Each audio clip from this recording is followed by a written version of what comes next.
How a Black Man Has to Coon to Get a White Woman, Part 2. Now, I wanted to talk about black men have been slaverized or put into slavery for so many generations. And then when they finally, were released somewhat and told that they had freedom, they weren't really given freedom because they weren't given opportunities to own businesses, to have mortgages, to have property, assets.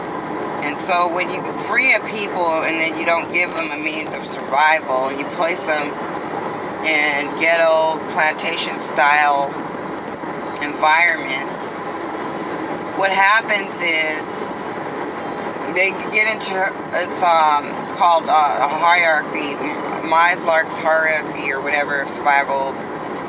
What they do is they get into survival mechanisms and survival mode, and they'll do anything to just keep their head above water. So what makes sense is to abandon your own culture, your own race, your family. Because if you're trying to survive, and you're being told you can't do this, you can't do that, and your only way to get around the system through the back door is to get a white girl and live in her house, drive her car, have her pay your bills, then why, it doesn't even make any sense. Wouldn't that be your natural path? Would that be where the white man wanted you to be? Why would he not create anything for you? Unless he knows that if you don't have these opportunities and these resources, that you're pretty much caged, and you're either going to stay in poverty and get worse and fight over food and argue over finances and both be poor and eating beans or whatever, nothing. Or you can come out of that situation and find someone that's going to help you and give you a stake. It doesn't make any sense. Why would you want to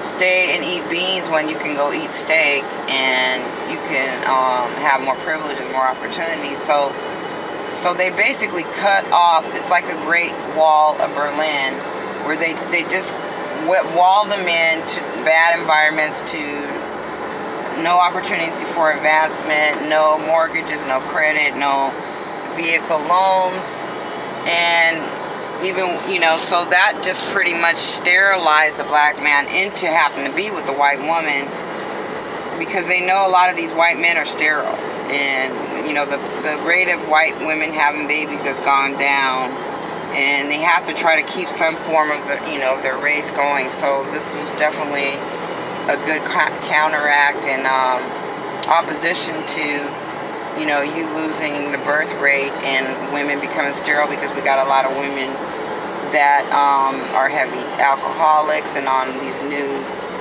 medications and drugs and mollies and all kinds of heavy coke and crack, and you can name it. And some of these things, they sterilize women, and you get a lot of partying, and you get anorexia in there, and you're really not going to be able to conceive.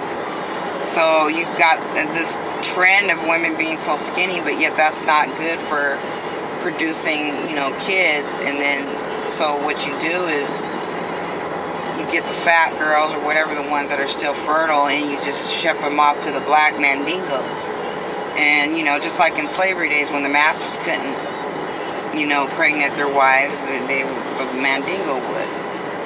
Just like swingers, wife swapping and whatever still exists to this day. They even have a new reality show with swingers, and so people really fixate on that sickness. But you got to know that when people play you into a system, it's just like a cage. It's like a cornfield. You run through this maze, and they put you through it like a hamster, and that's what they've done to the black man.